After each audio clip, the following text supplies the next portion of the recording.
les fonctions. OK. Donc, très rapidement, à titre de rappel, nous avons débuté ce cours le week-end passé. Il est intitulé Fiscalité minière et pétrolière en Afrique. Le champ géographique du cours, c'est l'Afrique, mais nous avons précisé qu'il s'agit de l'Afrique francophone. Nous avons abordé des considérations générales à l'introduction, après quoi, nous avons étudié au premier chapitre la fiscalité spécifique au secteur minier et pétrolier, c'est-à-dire les impôts qui ne sont prélevés que dans ce secteur-là. Ensuite, nous nous sommes intéressés à la fiscalité de droit commun qui s'applique également à ce secteur, donnant l'impression qu'il y a un double niveau d'imposition et peut-être une forte pression fiscale sur ce secteur. Mais on l'a expliqué, c'est parce que l'État veut capter d'abord une partie de la rente sur l'exploitation des ressources minières et pétrolières qui constituent d'abord sa propriété, une propriété nationale, avant maintenant d'imposer l'activité comme toute activité de droit commun. Et donc, dimanche, nous avons essayé d'énumérer quelques impôts de droit commun qui s'appliquent également à l'activité minière et pétrolière. Nous avons cité les droits et taxes douaniers qui s'appliquent normalement ou bien en principe, sauf quelques restrictions qui sont accordées sous certaines conditions. Nous avons notamment évoqué comme condition le fait que les administrations minières et financières doivent établir une liste des biens qui doivent être exonérés. Et ensuite, ces biens ne doivent pas être fabriqués ni vendus sur le territoire national au même prix et selon la même valeur. Donc, nous avons également dit qu'il y a des impôts tels que la taxe sur la valeur ajoutée qui s'appliquent aussi en principe, sauf aussi quelques restrictions pour l'achat de certains matériels. Nous avons également constaté qu'il y a des impôts qui s'appliquent sur le bénéfice. Dans certains pays, c'est l'impôt sur le bénéfice, dans d'autres, c'est l'impôt sur les sociétés. Nous avons également noté, au-delà, qu'il y a euh, les- toute une série d'autres impôts tels que la patente, les droits d'enregistrement, les droits de cession des titres miniers et pétroliers, les droits de timbre automobile. Nous avons également cité la taxe foncière. Dans certains pays comme les pays de l'Afrique de l'Ouest, nous avons cité aussi des contributions communautaires, notamment sur la statistique des contributions communautaires qui sont prélevées à la frontière, sont également perçues. Donc, bref, on s'est rendu compte que la fiscalité de droit commun s'applique intégralement comme si on avait affaire à toutes les autres entreprises qui opèrent dans d'autres secteurs d'activité, alors qu'auparavant, on a prélevé les droits et impôts qui relèvent de la fiscalité spécifique, c'est-à-dire propre au secteur minier et pétrolier. Donc, c'est ce double niveau d'imposition que nous avons jusqu'ici mis en exergue en étudiant la fiscalité minière et pétrolière. Donc, avant de continuer, il y a une question qui a été posée entre-temps et à laquelle je devais répondre avant d'aborder le troisième chapitre du cours aujourd'hui. Il était question de savoir si la vente des produits euh, des ressources minières ou pétrolières extraites relèvent de la fiscalité amont ou bien de la fiscalité aval. Je tiens d'abord à préciser que cette distinction, nous ne l'avons pas faite tout simplement parce que la fiscalité aval correspond à ce que nous appelons la fiscalité de droit commun, sauf que si on avait voulu faire cette distinction fiscalité amont-aval, on devait se rendre compte qu'il y a une difficulté. C'est que la fiscalité de droit commun s'applique aussi bien en amont qu'en aval. Et c'est la raison pour laquelle nous avons abandonné cette distinction qui est pourtant très courante dans les études de fiscalité en matière minière et pétrolière. Donc, pour répondre à la question, je dirais que tout dépend du produit vendu. Parce que la question a été posée en ce qui concerne le pétrole. Si c'est le pétrole brut qui est vendu, ça veut dire qu'on est encore dans les activités amont, c'est-à-dire dans les activités d'exploitation, d'extraction et de vente du produit brut. Et en ce moment, on se rend compte que ce sont les redevances pétrolières qui doivent être payées à ce niveau. Et or, la redevance pétrolière relève de la fiscalité spécifique. Ça veut dire qu'on est toujours en amont, puisque on est toujours en amont, puisque l'aval concerne les activités euh, qui sont menées après transformation. Donc, le pétrole est également vendu lorsqu'il est transformé. Lorsqu'il est transformé, on est en aval. Ça veut dire que c'est la fiscalité aval qui s'applique en ce moment. Et il y a un impôt spécifique qui s'applique aux produits pétroliers. Selon les États, on parle de l'impôt spécial sur les produits pétroliers, par exemple, au Cameroun. L'impôt, ça peut être, ça peut avoir d'autres noms dans d'autres pays, mais qui s'applique en aval, c'est-à-dire après transformation du pétrole. Le problème souvent en Afrique, c'est que nous vendons le brut et le produit fini raffiné vient de l'étranger, ça nous revient de l'étranger. Et puis, il y a encore un certain nombre de droits douaniers, de droits et taxes douanières, de fiscalité qui s'appliquent et qui augmentent les coûts. Donc, je ne sais pas déjà qui a posé la question. Voilà la réponse que je peux donner à cette question. Si la personne peut réagir ou dire si elle est satisfaite, on continuera. C'est maître, Donc, mais pour me résumer, tout dépend du produit qui est vendu. Est-ce le produit raffiné ou bien du produit brut? S'il s'agit du produit brut, on est en amont. S'il s'agit du raffiné, on est en aval. c'est maître Chantal Landou qui a posé la question. Ah, d'accord. Bon, apparemment, elle n'est pas encore avec nous. Si elle vient entre-temps, on pourra revenir sur la question. Donc, est-ce qu'il y a d'autres questions que les uns et les autres se sont posées, notamment sur les aspects que nous avons déjà abordés avant que nous n'abordions le chapitre 3 aujourd'hui?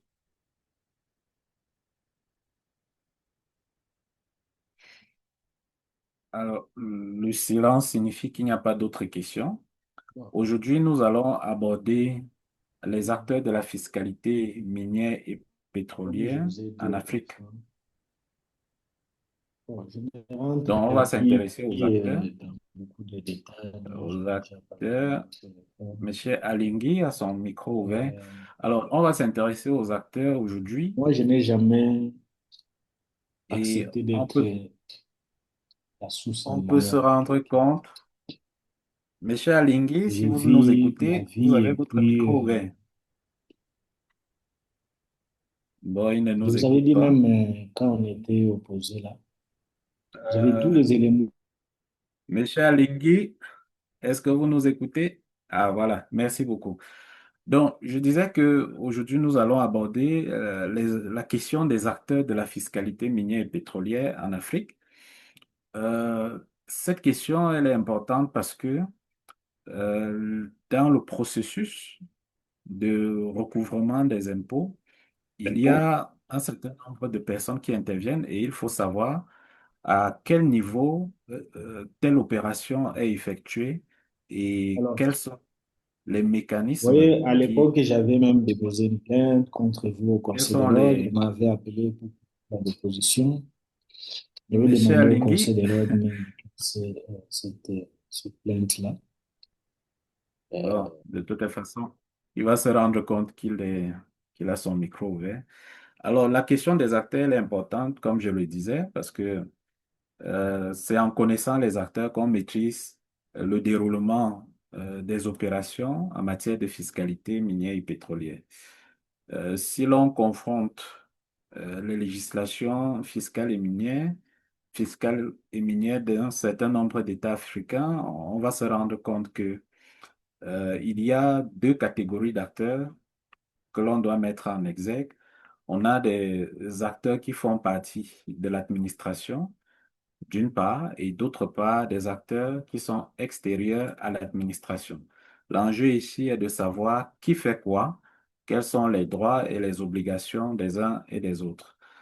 Et l'enjeu également est aussi de savoir euh, devant quelle instance peut-on s'adresser lorsqu'on a des difficultés ou bien des contestations en ce qui concerne ces obligations fiscales dans ce secteur d'activité.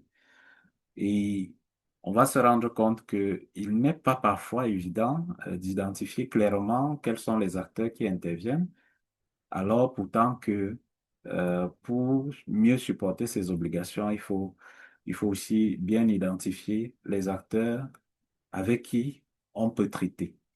Donc, nous allons premièrement euh, étudier les acteurs relevant de l'administration. À ce niveau également, on a deux catégories d'acteurs. D'une part, on a des acteurs chargés des opérations d'assiette et de liquidation. Ici, il s'agit beaucoup plus de l'administration minière. On a aussi des acteurs qui sont en charge du recouvrement et euh, on est donc en face de l'administration financière. Revenons sur l'administration minière en matière de fiscalité. Pourquoi est-ce que l'administration minière doit intervenir dans ce cadre? Parce que c'est elle qui délivre un certain nombre de titres, c'est-à-dire les permis d'exploitation, les permis d'exploration, les autorisations, etc.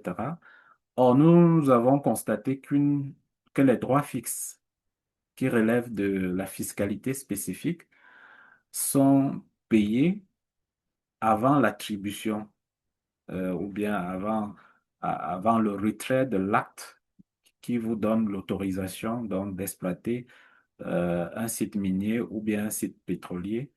Et l'administration qui délivre ces permis, ces autorisations, c'est l'administration minière. Maintenant, quand on dit l'administration minière, de qui s'agit-il? Dans, dans l'ancien code minier du Cameroun, euh, le législateur avait juste parlé de l'administration minière, ce qui pouvait prêter à confusion parce que s'agit-il directement du ministère en charge des mines ou bien d'un organisme indépendant qui statue sur les questions minières? La question est d'autant importante aujourd'hui que à côté du ministère en charge des questions minières, on a une société étatique qui gère les titres et les autorisations minières. Donc, est-ce cette administration ou bien est-ce les services du ministère? Si l'on va dans d'autres pays, on se rend compte que il est clairement indiqué qu'il s'agit du ministère qui délivre donc les titres et permis. Maintenant, avec l'avènement de ces sociétés étatiques, on va se rendre compte que la gestion des titres, la gestion des droits de l'État en matière de préservation des ressources minières, d'exploitation des ressources minières et pétrolières va de plus en plus relever de la compétence de cette entreprise étatique. Et on se demande bien, est-ce que les attributions en matière de, de cession des titres ou bien d'attribution des titres vont être léguées à cette administration? De toutes les façons, quand on regarde la plupart des législations, tous tous les titres ne sont pas gérés par la société étatique. Il semble qu'il y a une délégation bien expresse qui est faite sur certains sites miniers qui doivent être gérés par cette société nationale. Bon, la société, elle varie selon qu'on est en matière minière ou bien en matière pétrolière, selon les États aussi. Dans certains États, on a la Sonamine pour les questions minières. Dans d'autres États, on a la société en charge des hydrocarbures en République démocratique du Congo, c'est Hydro quelque chose. Je me souviens plus exactement du nom, mais c'est la Société nationale des hydrocarbures. Et donc, en principe, selon les codes miniers et pétroliers, c'est le ministère en charge des questions minières et pétrolières qui attribue les titres. Mais avec le temps, on s'est rendu compte que l'État crée des sociétés qui ont aussi cette compétence d'attribuer des titres à certains investisseurs étrangers. Donc, sur la question de savoir qui détermine l'assiette de l'impôt, on dira tout simplement qu'en principe, ce sont les services du ministère. Et au sein du ministère, celui qui a Permettez, prof, la carte, oui, maître s'il vous plaît, Jean-Marie, prof. Oui, oui. Au Congo, nous avons les cadastres miniers. C'est le service voilà. attitré pour donner les titres aux opérateurs miniers, les Et permis le cadastre, d'exploitation. Oui, oui, cadastre minier, donc CAMI en sigle. C'est un est- service public est-il est-il rattaché au ministère en charge des mines ou des bien mines. est-ce un établissement autonome? Non, non, c'est attaché au ministère des Mines. Voilà, tout à fait.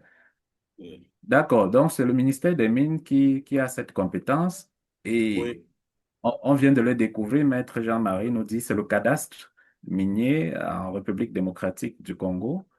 Dans d'autres États comme le Cameroun, on a le conservateur, hein. On a le conservateur, c'est lui qui détient les titres. Ça veut dire que c'est le service auquel on doit s'adresser. Et je pense que c'est aussi le cas au Gabon, dans certains pays de la CEMAC, où au sein du ministère, on a un conservateur qui détient les titres. Donc, c'est lui qui détermine le montant qu'il faut payer, c'est-à-dire qui détermine l'assiette des droits fixes, par exemple, liquide, euh, en laissant le soin à celui qui en fait la demande d'aller payer au trésor. Lorsqu'il revient avec la quittance, on lui délivre le titre en question. Donc, Je, je voilà comment voulais, je voulais porter, je voulais porter une précision, hein. Effectivement, D'accord. Maître Jean-Marie a parlé de cadastre minier. Effectivement, c'est pour le secteur minier. Mais pour les Et- hydrocarbures, nous avons Cohydro, parce que vous avez parlé de Cohydro. Ça existe aussi en RDC, Cohydro. Ah, Cohydro. Oui, Congolais des Merci. hydrocarbures, ça existe. Oui, Ceux qui merci. gèrent J'avais les oublié le hydrocarbures. nom. Oui, oui. D'accord. J'avais oublié le nom exact. C'est Cohydro, D'accord, merci. Congolais des hydrocarbures. Oui, D'accord, merci merci. beaucoup. Merci. Donc, donc, ce s'il vous sont plaît, ces prof. acteurs. Oui. Nous avons aussi un petit souci. Si vous pouvez augmenter un peu le volume de votre micro, ça nous aiderait aussi. Ah, d'accord, vous ne m'écoutez pas bien. Ah, c'était un peu plus bas. D'accord. Merci. OK. Donc, ce sont ces acteurs au sein du ministère en charge des questions minières et pétrolières qui déterminent l'assiette des impôts, notamment en ce qui concerne les droits fixes, mais aussi en ce qui concerne la redevance. La redevance. Nous avons noté que les redevances minières ou bien les redevances pétrolières sont payées sur la quantité de la production, c'est-à-dire la quantité des minéraux ou bien des hydrocarbures qui sont extraits du sol. Maintenant, la comptabilité de ces quantités, elle est faite par les services du ministère en charge des mines, pour ce qui est des mines, ou des hydrocarbures, pour ce qui est des hydrocarbures. Ça veut donc dire que la détermination de l'assiette et leur liquidation relèvent en principe des services de ce ministère-là. Lorsque les agents de l'administration, des administrations financières, c'est-à-dire les inspecteurs des impôts, veulent recouvrer cet impôt, ils doivent se fier aux quantités qui sont déclarées auprès de l'administration en charge des mines. Et nous avons eu ce débat où nous pensions que le fait que l'on ne prenne pas suffisamment soin de contrôler les quantités produites, ça peut causer un certain nombre de préjudices à nos États. Donc, en ce qui concerne les redevances, c'est aussi comme ça que ça se passe. Les quantités sont déclarées auprès de l'administration en charge des mines, sans doute dans un service compétent. Et ce sont ces quantités qui servent de base à l'établissement de l'impôt. Donc, l'administration fiscale n'a pas d'autre choix que de se fier aux quantités ou bien aux chiffres qui sont présentés par l'administration en charge des mines. Maintenant, dans les autres, dans les autres hypothèses de fiscalité spécifique, les redevances superficielles, par exemple, doivent être aussi déterminées par l'administration en charge des questions minières et je crois conjointement avec l'administration en charge de la gestion du domaine national, des domaines, en charge de la gestion des domaines étatiques, parce que la redevance superficielle, elle est payée sur la superficie du terrain et très souvent, il peut arriver qu'on soit sur le domaine national ou bien le domaine public de l'État. Et en ce moment, il faut qu'il y ait une bonne entente entre les deux administrations pour gérer les questions de redevance superficielle. Donc, les redevances superficielles, ça relève toujours de la compétence, la détermination de l'assiette relève toujours de la compétence de l'administration en charge des mines, parce que c'est en attribuant le titre, on détermine la superficie qui doit être occupée. Je dirais donc que maintenant, les terres sont aussi de la compétence de l'administration en charge des questions foncières et domaniales. C'est la raison pour laquelle les deux administrations doivent agir de concert pour déterminer euh, non seulement les taux, les montants qui doivent être payés, mais en principe, c'est l'administration en charge des mines qui est chargée de déterminer l'assiette en premier lieu. Donc, parce que sinon, il y aura beaucoup d'autorités qui interviennent sur la même question. Donc, voilà un peu pour la fiscalité spécifique. L'administration en charge des mines intervient uniquement en ce qui concerne la fiscalité spécifique, étant donné que pour la fiscalité de droit commun, c'est c'est l'administration financière qui est entièrement compétente.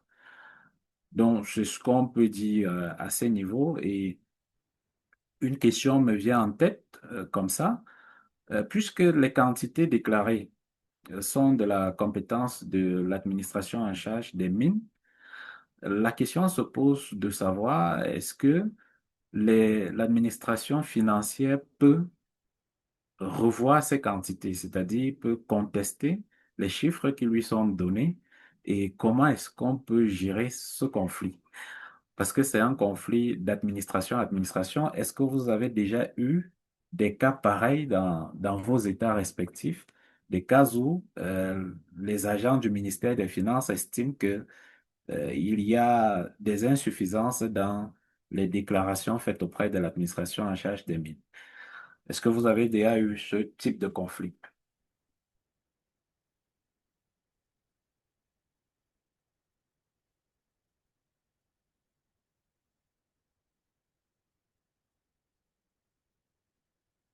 Allô, professeur. Oui, bâtonnier. Je voudrais un peu parler de la RDC. Hein. D'accord, Euh, d'accord. c'est qu'en fait, euh, un conflit entre services, euh, il n'y en a pas toujours, pas vraiment. Parce que au départ, c'est l'opérateur minier, c'est l'entreprise, l'exploitant minier qui procède à ces déclarations. Donc, vous avez par exemple dans les sites de différentes entreprises minières qui exploitent au Katanga, un service de la division des mines, qui est en fait aussi une branche du ministère des Mines, parce que le ministère des Mines, dans son fonctionnement, il a différents services techniques, entre autres les cadastres miniers et aussi la direction des mines. Bon, à côté, nous avons aussi la direction de géologie, on a aussi la direction de protection de l'environnement minier. Donc, ce sont en fait les différents services techniques qui participent évidemment dans l'exploitation minière. Pour ce qui est du contrôle, alors c'est l'opérateur minier qui fait ces déclarations. Alors, lorsque le fisc, par exemple, voudrait contrôler ou faire un redressement, il n'a pas à s'adresser ou se mettre en conflit avec, par exemple, la direction des mines. Mais par contre, il recueille certaines informations auprès de la direction des mines pour les confronter avec les éléments que le fisc dispose et faire un redressement auprès de l'opérateur minier. Donc, en fait, un conflit entre les deux services, il n'y en a pas vraiment. C'est plutôt un litige qui naît entre l'administration ou les administrations contre avec l'exploitant minier. C'est un peu ça la configuration ici. D'accord, merci beaucoup, Bâtonnier, pour ces précisions parce que ça nous permet de comprendre que les administrations préfèrent éviter de s'affronter sur ces questions et d'autant plus que celui qui a l'obligation, celui qui est a l'obligation fiscale ici, celui qui est tenu par l'obligation fiscale, c'est l'exploitant minier et non pas les services techniques de l'administration en charge des questions minières. Donc, je crois que ça doit être le même cas de figure, ça doit se présenter de la même façon dans d'autres États, sauf s'il y a un témoignage différent dans la salle, dans la classe.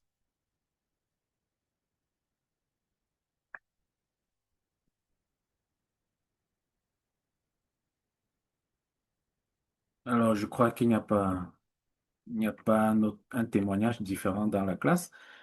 Et donc, c'est important de comprendre les configurations, la configuration des rapports entre l'administration en charge des mines qui doit établir l'assiette et liquider, et l'administration en charge, l'administration financière qui doit recouvrer, on le verra tout à l'heure, mais qui doit aussi disposer de certains éléments, comme le disait le bâtonnier, parce que euh, en ce qui concerne les impôts de droit commun, ce sont les agents de l'administration financière qui sont chargés de l'établissement de l'assiette et de la liquidation de ces impôts de droit commun. Ici, nous parlons de l'impôt sur le bénéfice, les impôts sur le revenu, la taxe sur la valeur ajoutée.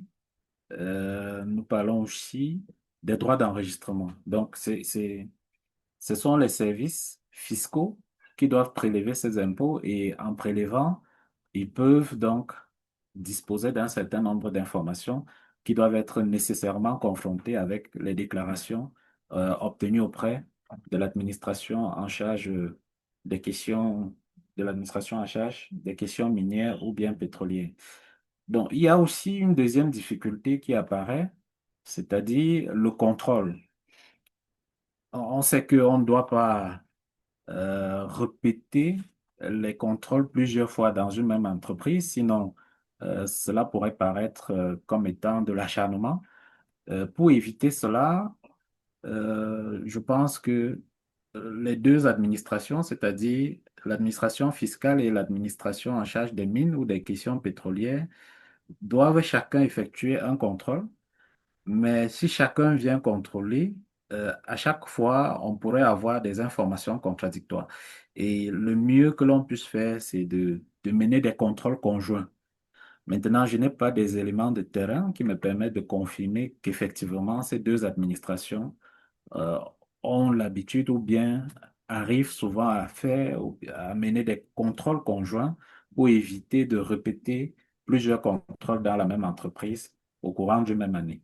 Je ne sais pas si dans la classe, il y a quelqu'un qui sait ou bien qui a été témoin de l'exercice des contrôles conjoints par les deux administrations pour déterminer les impôts qui doivent être payés.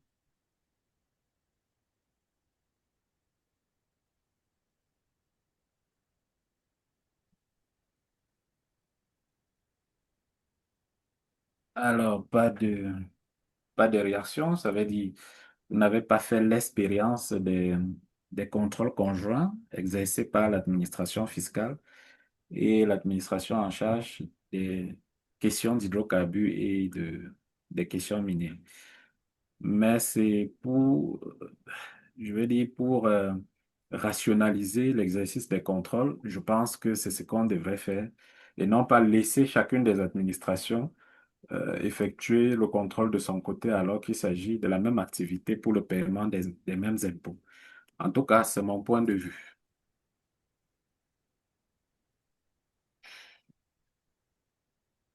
Donc, est-ce qu'il y a une question sur les compétences de l'administration en charge des questions minières en matière de fiscalité? Voilà ses compétences.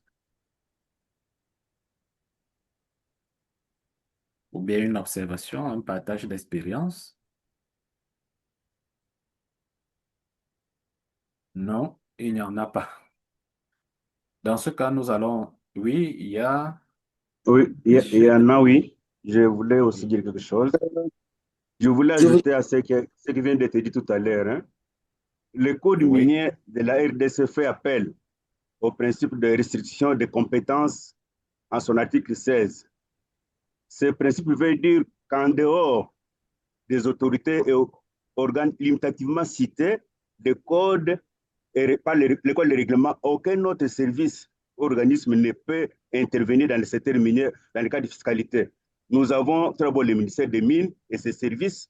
Nous avons le ministère des Finances et ses services de recouvrement, à savoir DGI, DGRAD et DGDA. Et nous avons aussi le ministère de l'Environnement par le biais de son service d'agence congolaise de l'environnement. Ce sont ces ministères et ces services qui interviennent dans le cadre de fiscalité en RDC. Mais si je voulais seulement ajouter l'élément. merci beaucoup pour cet élément. C'est un principe important parce que on va le voir, même pour le recouvrement, il y a un monopole qui doit être assuré par les services fiscaux. Il y avait un autre, il y avait un autre doigt levé. Euh, c'est, c'est, bon, je ne le vois plus. En tout cas, si quelqu'un veut prendre la parole est ouverte à tous. OK, on va continuer. D'autre part, on a des acteurs en charge du recouvrement des impôts et taxes, des droits, impôts et taxes. Ces acteurs relèvent de l'administration fiscale, en principe, mais on verra qu'il y a il y a parfois des nuances selon les États.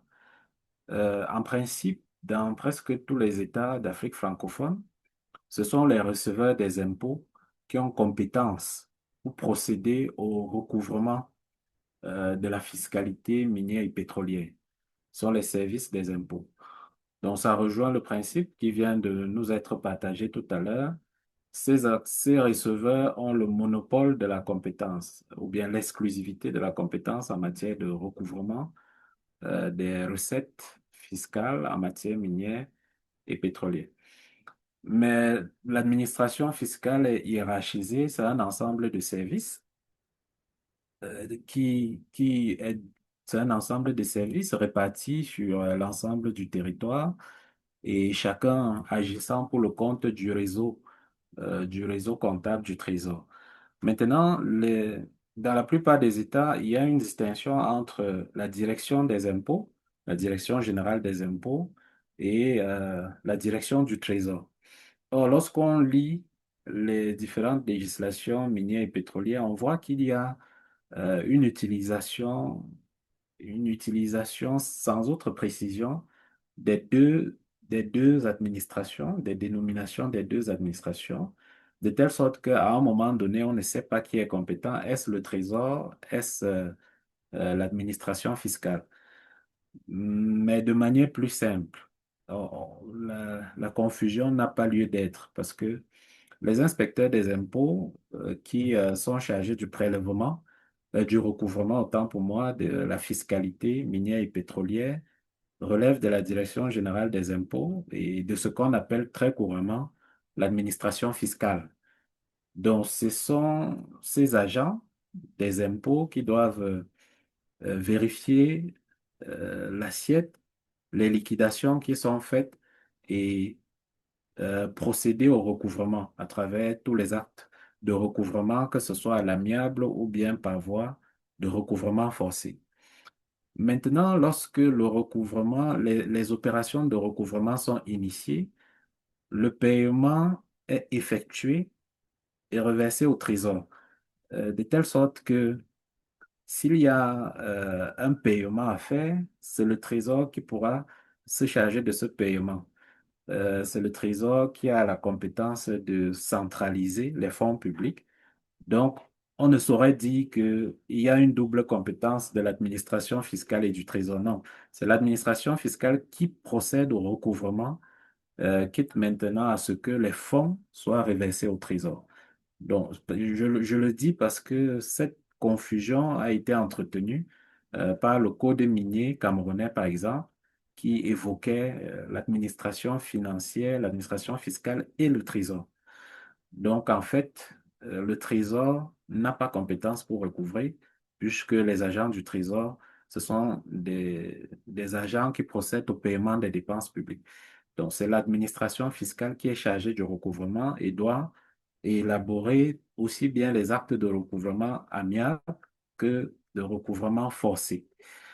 Mais quelquefois, l'administration en charge des questions domaniales peut disposer aussi des receveurs.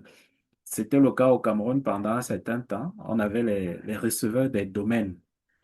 Mais il y a eu centralisation de tous les paiements, y compris des recettes non fiscales auprès des administrations financières. Et c'est la raison pour laquelle aujourd'hui tous les paiements sont effectués auprès de l'inspecteur des impôts compétents. Maintenant, au Tchad, par exemple, on a le code minier prévoit que euh, l'administration fiscale délègue ou bien met à disposition de l'administration des domaines un receveur des impôts qui est chargé de recevoir tous les paiements qui sont effectués, tous les paiements des recettes fiscales qui sont effectués auprès de cette administration-là. Donc, bref, il y a ce monopole qui s'est constitué parce qu'on s'est rendu compte que très souvent, il y a des conflits entre l'administration fiscale et l'administration des domaines parce que les uns estiment que ce sont leurs recettes, etc., en ignorant un peu ce qu'on appelle l'universalité budgétaire, à savoir qu'il y a non-affectation d'une recette à une dépense particulière. Seulement, dans beaucoup d'États, quand même, le recouvrement ne se fait pas, euh, je vais dire, il y a des frais de recouvrement. Si je prends l'exemple du Cameroun, il y a souvent 2% qui sont souvent prélevés par l'administration fiscale et qui servent de frais de recouvrement. J'aimerais un peu écouter ce que vous pensez de ce type de prélèvements qui sont parfois effectués en guise de frais de recouvrement par les agents des administrations fiscales. Est-ce que cela vous semble justifié? Est-ce qu'on peut comprendre qu'à un moment donné, alors que ce sont des fonctionnaires qui sont aussi payés pour le travail qu'ils effectuent, que l'on dise qu'il y a des frais de recouvrement pour les recettes qui doivent être reversées au trésor? Qu'est-ce que vous en pensez?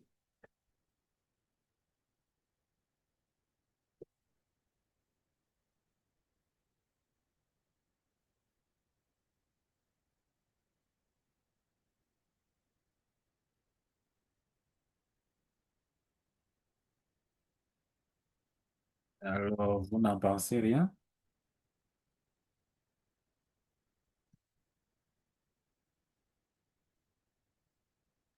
Alors, moi, je pense que ce n'est pas, ce n'est pas indiqué.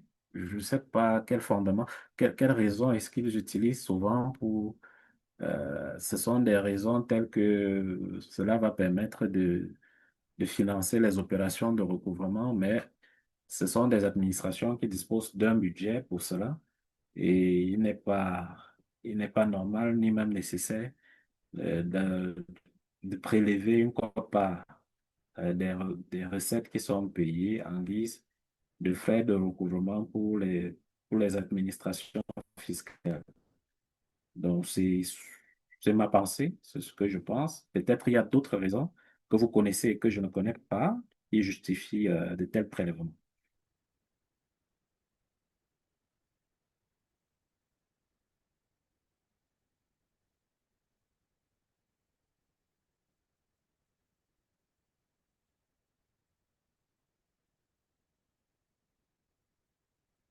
Voilà, donc, une réflexion globale peut être aussi menée en ce qui concerne les acteurs en charge du recouvrement, parce que les inspecteurs des impôts qui sont mobilisés dans le recouvrement des recettes dans le secteur minier et pétrolier sont formés notamment pour le recouvrement de tout type d'impôts, c'est-à-dire ce qu'on appelle les impôts de droit commun, prélevés sur les entreprises, sur les sociétés.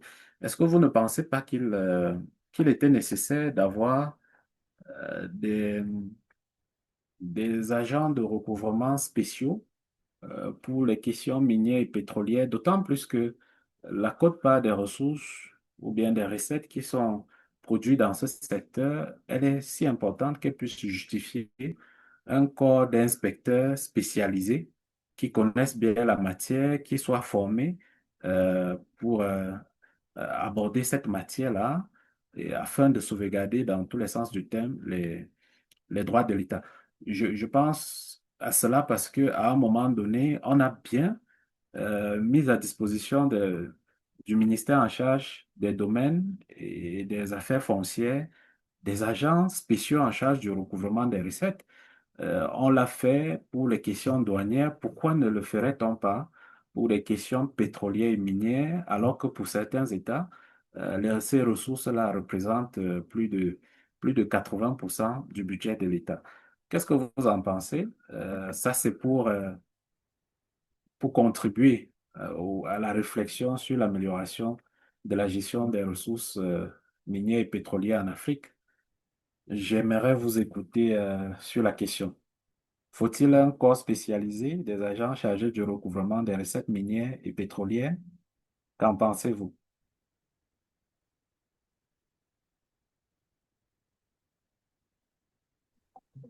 Ah, peut-être je suis seul. Allô, professeur? Ah, d'accord.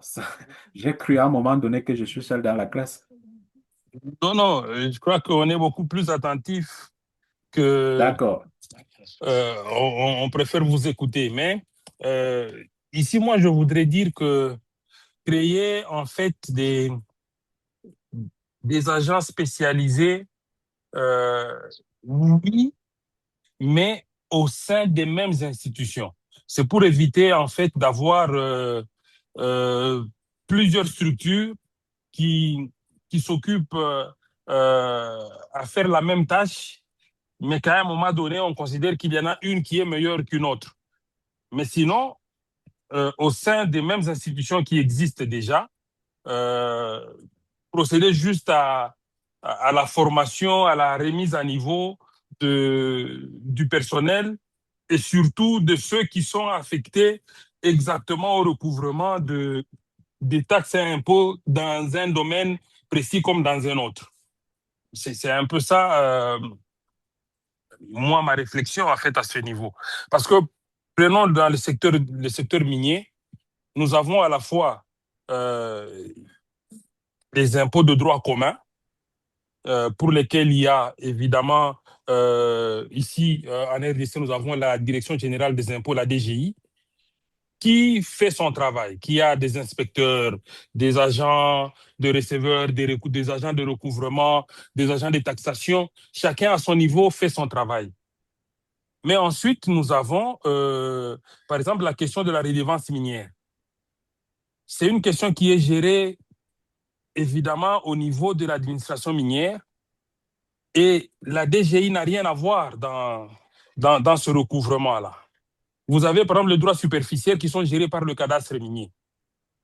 Et il y a en fait des personnes affectées à cette tâche qui doivent, comme je le disais tantôt, pour chaque secteur ou pour chaque domaine, être formées pour être suffisamment outillées et mieux collaborer avec les entreprises minières qui opèrent en RDC. Donc, le souci pour moi, c'est plutôt la formation que de créer des structures spécialisées. Parce que sinon, au sein des agences qui existent déjà, des services qui existent, il y a en fait des départements spécialisés pour chaque domaine. D'accord. Merci Voilà. beaucoup. Il y a, il y a Monsieur Maître Béni c'est Maître Béni, oui, qui a levé la main. Oui, merci beaucoup, prof. Je suis exploitant minier Ah, et d'accord. j'aimerais juste compléter le bâtonnier Tony dans le sens que c'est primordial d'effectuer des formations des agents ainsi que des remises à niveau. Pourquoi je dis cela? Lorsque, étant dans le domaine minier, lorsqu'il s'agit de payer des taxes minières, à peu près cela dépend de la capacité de la machine, à peu près 10%. Et les 10% que nous payons mensuellement, c'est par rapport à la valeur de la production que nous avons. Et généralement, les agents que nous avons là, qui sont commis à notre société pour vérifier l'exploitation ainsi que la production, ils ne sont pas du domaine. Donc, moi, si je fais l'expertise, si le colis vaut par exemple 10 000 dollars, si on leur dit que le colis vaut 1 000 dollars, pour eux, qu'est-ce qu'ils vont faire? Ils vont écrire 10 000, ils vont écrire 1 000 dollars. Et c'est un manque à gagner pour l'État. Donc, je pense que c'est super important qu'il y ait quand même une formation assez avancée par rapport au secteur que les agents de l'État sont affectés. Voilà ma petite contribution. Merci. D'accord. Merci beaucoup. Merci pour cette contribution. Plus vous parlez de formation, plus je suis en train de me demander si on ne ferait pas finalement comme l'expérience a été tentée dans deux pays d'Afrique, créer un office des recettes publiques au sein duquel il y a on affecte des recettes un peu d'une certaine technicité, sachant qu'un office peut recourir par voie contractuelle au service des ingénieurs. Parce que le problème ici, le problème de la formation ici relève de notre système de fonction publique, ce qui est déjà un système de carrière, et ensuite où on a une formation généralisante, c'est-à-dire euh, tous les agents reçoivent dans un domaine précis presque la même formation et il devient difficile d'y trouver des gens qui maîtrisent particulièrement les questions relatives au recouvrement de la fiscalité pétrolière ou bien au recouvrement de la fiscalité minière. Surtout qu'il faut avoir des connaissances qui sont du niveau d'ingénieur ou bien de spécialistes, de consultants en matière minière et pétrolière pour mieux comprendre ce qui est en jeu. Monsieur Béni évoquait tout à l'heure la connaissance même de la valeur ou bien la détermination de l'assiette de l'impôt peut faire problème tout simplement parce qu'on ne connaît pas la valeur de la chose. Donc, est-ce que finalement, je parle de l'Office des recettes, c'est l'expérience qui a été tentée par le Togo et le Rwanda à un moment où on s'est rendu compte que l'administration fiscale avait du mal à recouvrer les recettes publiques de manière optimale. C'est vrai que l'expérience n'a pas vraiment fonctionné, notamment au Togo, ça n'a pas vraiment marché, mais sur cette piste, est-ce qu'on peut penser à créer ce type de service pour capter les compétences nécessaires afin de contourner les limitations que nous impose notre fonction publique? Parce que si on regarde toujours la fonction publique, il est difficile d'avoir ces compétences, les compétences que l'on recherche. Que faire donc pour avoir ces compétences? Je ne sais pas ce que vous en pensez.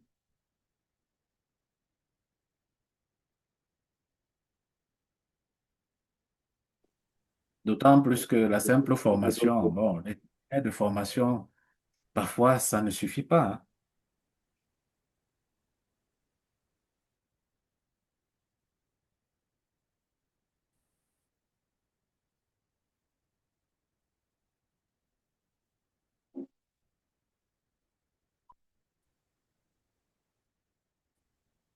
Oui, j'écoute la classe. On débat. Oui, Maître Chantal. Oui, bonsoir tout le monde. Je m'excuse, je suis en retard. J'espère que vous n'avez pas pris déjà ma question. Mais avant qu'on en arrive là, voilà, pour moi, je dis la question, enfin, telle que organisée Est ici avec en nous, RDC, comme l'expliquait tout à l'heure. finalement. Allô? Maître Allô? Chantal Landou, vous avez la Oh, parole. je regarde. Allô? Allô? Vous ne m'entendez pas? Allô?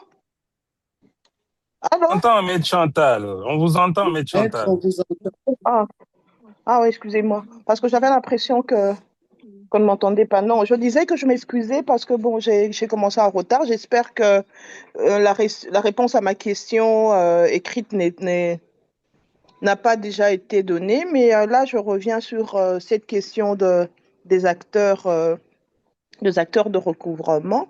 Moi, les procédures, en tout cas, les procédures de recouvrement sont établies, que ce soit pour les impôts de droit commun ou le droit et taxes de droit commun ou en tout cas spécifiques ou spéciales aux contrats miniers ou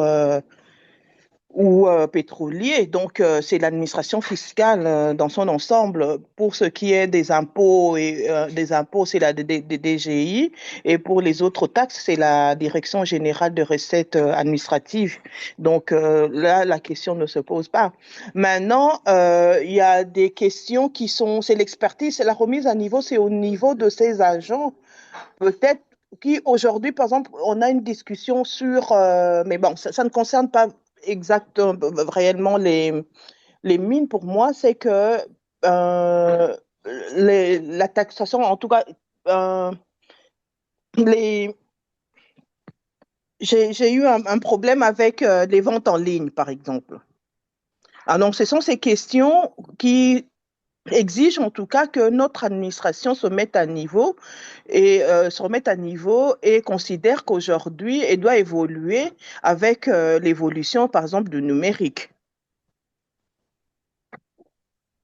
En tout cas, c'est ma petite contribution à cette problématique. Merci Allô? beaucoup. Sur votre question, alors oui, Oui, oui, j'écoute. d'accord. Je vous remercie pour cette intervention. Je reviens sur votre question. Effectivement, j'ai commencé par là. La Oui. question de savoir si la vente des produits relève de la fiscalité amont ou bien de la fiscalité aval. Euh, Oui, d'une production brute, par exemple, de pétrole. voilà. Et je disais donc que tout dépend de ce qu'on vend. Si c'est la production brute qui est vendue, on est toujours dans les opérations amont parce que souvenez-vous, sur cette production brute Mhm, est prélevé les mhm, redevances pétrolières, s'il s'agit du mhm. pétrole ou bien des redevances minières. Donc, à ce niveau, on est toujours dans la fiscalité amont, c'est-à-dire la fiscalité spécifique à l'activité minière, mais située avant la transformation. Et donc, Donc, dans ce maintenant, cas-là, on ne peut plus prélever un impôt sur les revenus mobiliers puisque ce n'est pas prévu, enfin, comme c'est le cas en RDC. tout à fait, on est en amont. Et en aval, c'est lorsque les produits sont transformés qu'il y a une série d'impôts qui sont prélevés, notamment la taxe spéciale sur les produits pétroliers, par exemple, et les autres taxes de droit commun, telles que la taxe sur la valeur ajoutée, les impôts sur le bénéfice de ce qui est vendu. Donc, si c'est la production brute, on est toujours dans la fiscalité amont. Bon, il y a quand même une perte pour nous parce que, bon, je considère, si on dit par exemple que, voilà, l'activité de stockage, qui en principe devrait être une activité en aval, se retrouvent aussi dans l'amont, stockage et transport, par exemple. Et donc, quand on transporte, on produit, on envoie directement ailleurs, on perd le contrôle un peu. Oui, tout à fait. Et c'est le problème que nous devons chercher à résoudre parce que lorsque, lorsque les produits sortent pour la transformation à l'étranger, en revenant, Oui. il y a encore les questions de droits douaniers, droits et taxes douanières qu'on doit régler. Ensuite, la TVA qu'on doit régler. Et c'est ça qui augmente souvent les prix à la pompe. Mhm. Exactement. Oui. Et Mhm. entre autres, mais en même temps, pour l'État, c'est une perte de l'impôt sur les revenus, par exemple, mobilier.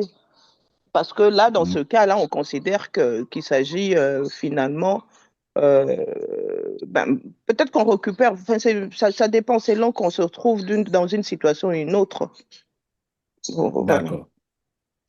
Merci beaucoup. D'accord. J'avais besoin de enfin, ça trottait dans ma tête, en fait. D'accord. Alors, sur la fin de votre intervention, vous avez parlé de l'adaptation de nos États à l'évolution, Oui, par exemple, du numérique, euh, exactement. surtout en ce qui concerne les transactions commerciales faites par voie numérique. Et je crois que dans Oui. certains États, les administrations financières s'adaptent parce que il y a un flux important de transactions qui s'effectue aujourd'hui par le canal des plateformes numériques. Et c'est la raison pour laquelle, je crois, en 2025, le Code général des impôts au Cameroun a introduit une nouvelle obligation pour les propriétaires de plateformes numériques, de plateformes de vente, Mhm. plateformes numériques de vente à partir de l'étranger qui doivent prélever la TVA et reverser auprès de l'administration, à défaut de quoi leur plateforme serait suspendue. En tout cas, l'accès de leur plateforme serait suspendu à partir du territoire camerounais. Donc, je crois qu'il y a peut-être cette réflexion qui devrait être menée un peu partout ailleurs pour aider nos Oui, parce États que essentiellement, en droit congolais, c'est la territorialité de l'impôt. Et c'est ce qui pose problème. Oui, parce que justement, il n'y a plus de frontières. Les frontières sont aujourd'hui supprimées. Exactement.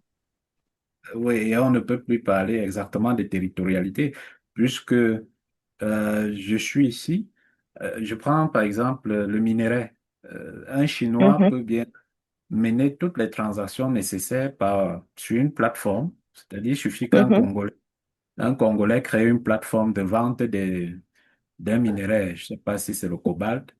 Et puis, les mhm, Chinois, les Indiens, etc., se mettent à discuter et à passer des contrats sur cette plateforme. C'est vrai qu'après, il y aura mouvement physique des minéraux en question, mais cela donne quand même une porte ouverte à ce que la matière imposable échappe un peu à, surtout les montants qui ont été effectués, les montants des transactions qui ont été effectuées.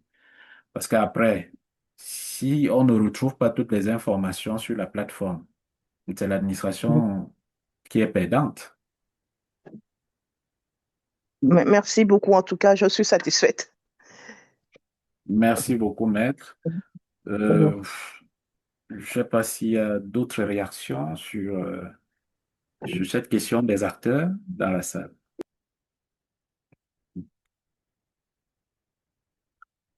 Bref, en attendant qu'il y ait d'autres réactions, nous allons passer à la deuxième section qui nous permet d'aborder les acteurs extérieurs à l'administration. Les acteurs extérieurs, il y en a de deux catégories. D'un côté, on a les redevables de la fiscalité minière et pétrolière. Je préfère ce mot de redevable à celui de contribuable. On verra la distinction tout à l'heure. De l'autre côté, on a ce qu'on peut qualifier de société civile de manière globale, qui apparaît comme étant bénéficiaire, qui intervient ici comme étant bénéficiaire d'une quote-part de la fiscalité minière et pétrolière. De la même façon, cette société civile peut finalement intervenir dans dans certaines activités de contrôle. Mais le contrôle se fait beaucoup plus à partir de l'extérieur aujourd'hui. Donc, revenons un peu sur les redevables de la fiscalité minière. De qui s'agit-il? Deux catégories de personnes. Ce sont les titulaires des titres et droits miniers ou pétroliers. Ce sont aussi des personnes tenues d'opérer des retenues à la source. Donc, si on pose la question toute banale de savoir qui paye, qui est tenu de payer la fiscalité ou bien de supporter les recettes, de supporter la fiscalité minière ou pétrolière, on dira c'est toute personne qui a obtenu un titre minier ou un titre pétrolier de l'administration.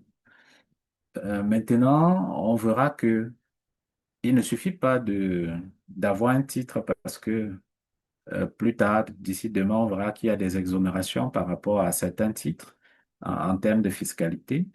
Mais toute personne qui effectue une exploitation minière ou pétrolière, ça veut dire qu'elle est titulaire d'un titre et sur la base de ce titre, cette personne est contribuable de la fiscalité minière et pétrolière. Donc voilà le principe tel qu'il est posé. Maintenant, il y a des nuances en ce qui concerne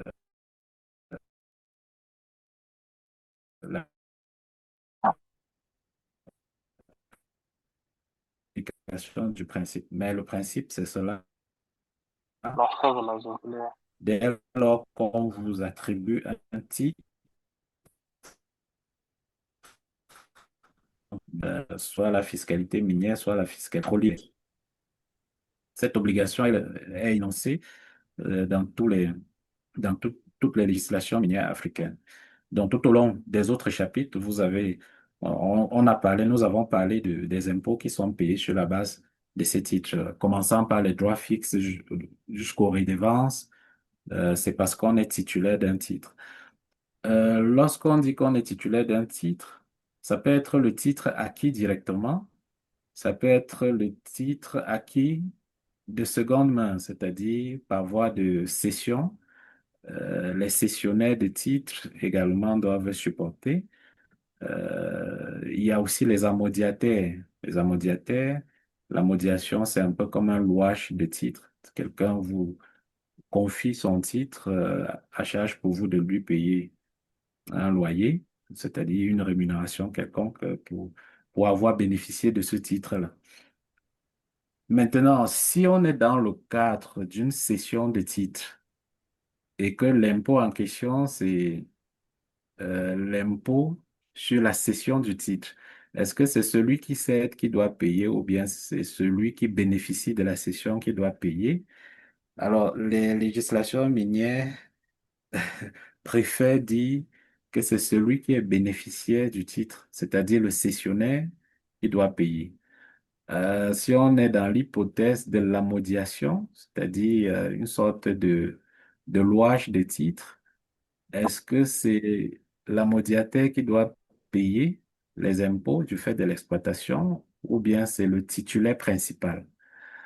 Donc, à ce niveau, c'est l'amodiataire qui est tenu de payer parce que c'est lui qui exerce l'activité, surtout en ce qui concerne les redevances minières ou bien les redevances pétrolières, les impôts qui sont liés à l'exploitation, l'impôt sur le bénéfice, ainsi que d'autres retenues qui doivent être opérées. Donc, c'est dit que certaines personnes sont aussi redevables auprès de l'administration fiscale en matière de fiscalité minière ou pétrolière parce qu'elles doivent opérer des retenues. Ce sont toujours des titulaires de titres dans la plupart des cas, mais qui sont chargés d'opérer tout simplement des retenues. Ça veut dire ici, le contribuable, c'est une autre personne. Le contribuable, en fait, c'est celui qui supporte définitivement la charge de l'impôt. Maintenant, le redevable, c'est celui qui est tenu de déclarer et de reverser auprès de l'administration fiscale. Alors ici, le redevable, c'est toujours celui qui est titulaire du titre parce que même si le contribuable, c'est une autre personne, il revient au redevable de prélever les impôts et de reverser auprès de l'administration fiscale. Alors, dans quelle hypothèse est-ce que les titulaires des titres doivent opérer des retenues? C'est dans l'hypothèse des impôts sur les salaires. Les retenues doivent être faites au titre de l'impôt sur le revenu. Ça veut dire, et la question s'est posée, c'est pour cela que le législateur tchadien, par exemple, insiste beaucoup sur la question. Maître Chantal évoquait tout à l'heure la territorialité de l'impôt. La plupart du temps, les expatriés préfèrent être payés directement à l'étranger. Ça veut dire qu'on rapatrie leur salaire dans leur pays. Or, si l'impôt n'est pas d'abord retenu, et puis si on lit le code minier tchadien, on verra très bien qu'il est précisé que même les expatriés doivent payer l'impôt sur le revenu qu'ils obtiennent à partir d'une activité exercée au Tchad sur le territoire tchadien. Alors, pour respecter cette territorialité, il faut d'abord retenir l'impôt à la source. Donc, c'est cette hypothèse-là qui concerne les retenues à la source. Les retenues à la source également sont effectuées en ce qui concerne les cessions de titres, comme on l'a dit tout à l'heure.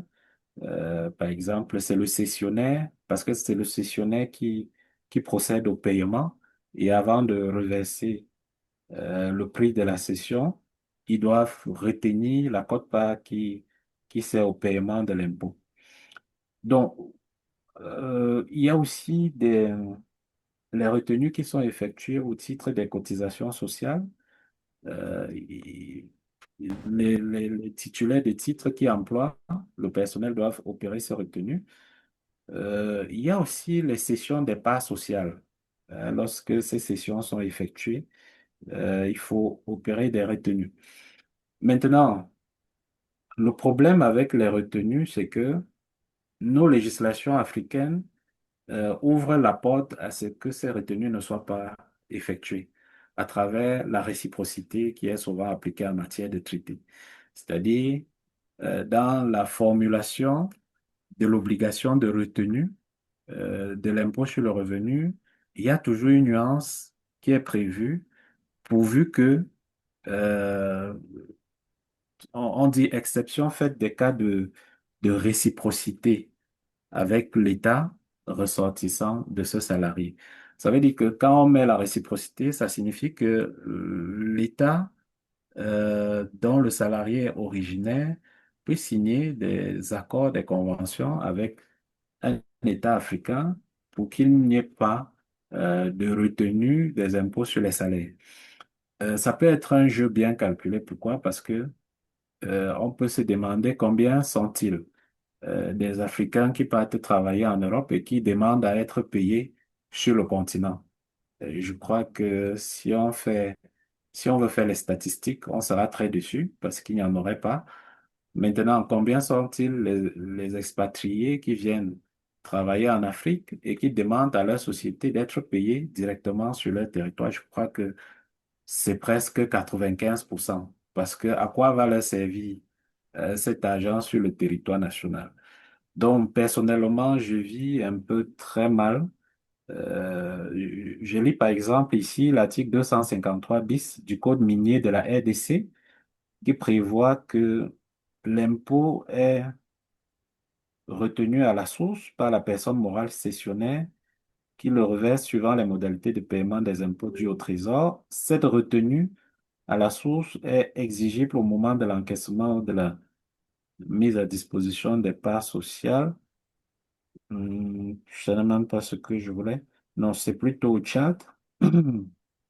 Voilà, au Tchad, en vertu de l'article 338 du Code minier tchadien, où on prévoit que, sous réserve des conventions fiscales internationales régulièrement ratifiées et de réciprocité, les titulaires d'autorisation et de titres miniers sont tenus de procéder à toutes les retenues à la source d'impôts ou taxes prévues par la législation.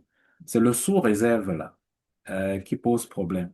Et sans doute, cette réserve est également prévue dans beaucoup d'autres États.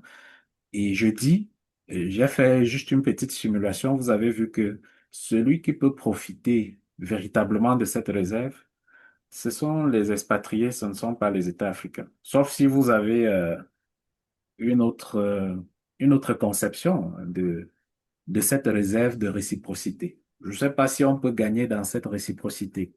Qu'est-ce que la classe pense de cette réserve de réciprocité?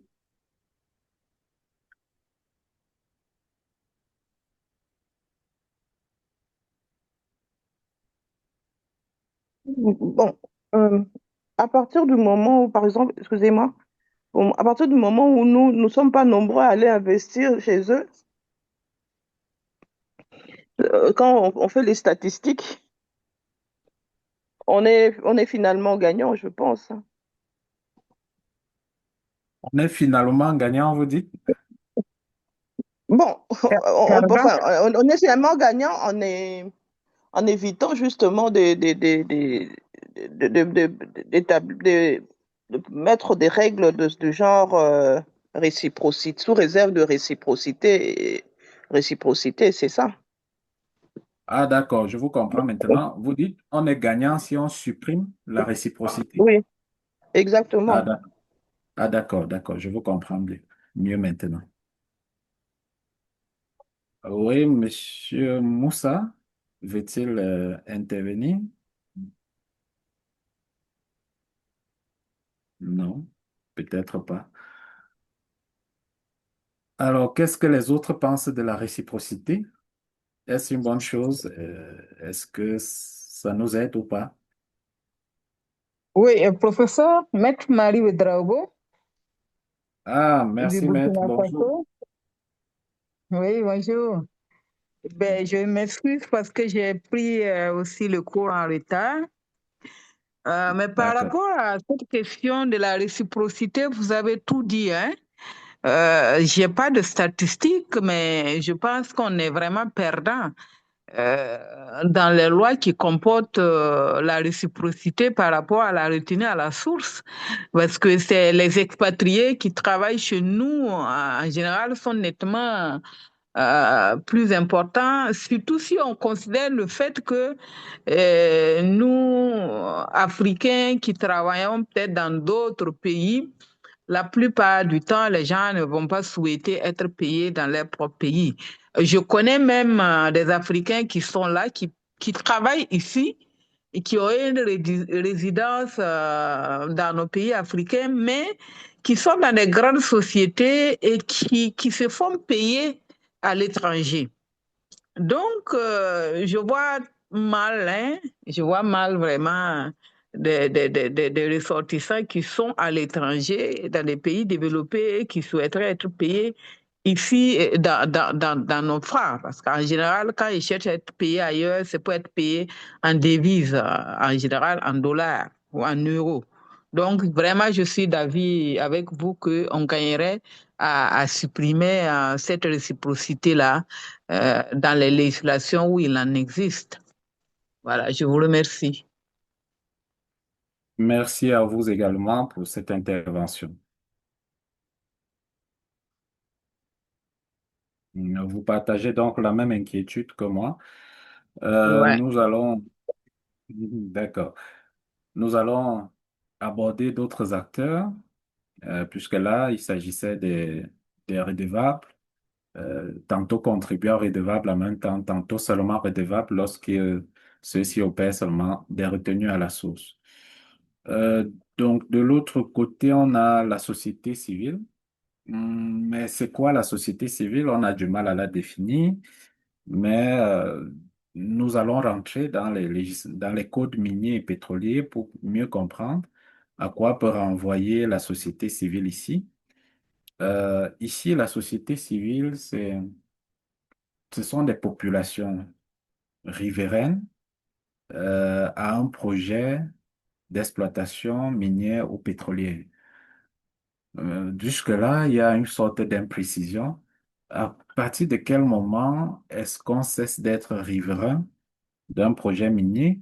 L'avantage que nous avons dans ce type d'activité, c'est que les villages en Afrique n'ont pas une étendue très grande. Bon, beaucoup de villages, peut-être il y a des grands villages, mais beaucoup de villages, à moins que ce soit des villages qui ont été transformés en villes, mais la plupart des villages, ce sont des petits villages, surtout des villages qui accueillent des projets d'exploitation minière ou pétrolière. Donc la population riveraine peut être la population des villages environnants. Mais il peut toujours arriver des hypothèses où le village qui est traversé par une route par laquelle la société achemine les minéraux ou bien le pétrole peut se considérer comme étant population riveraine.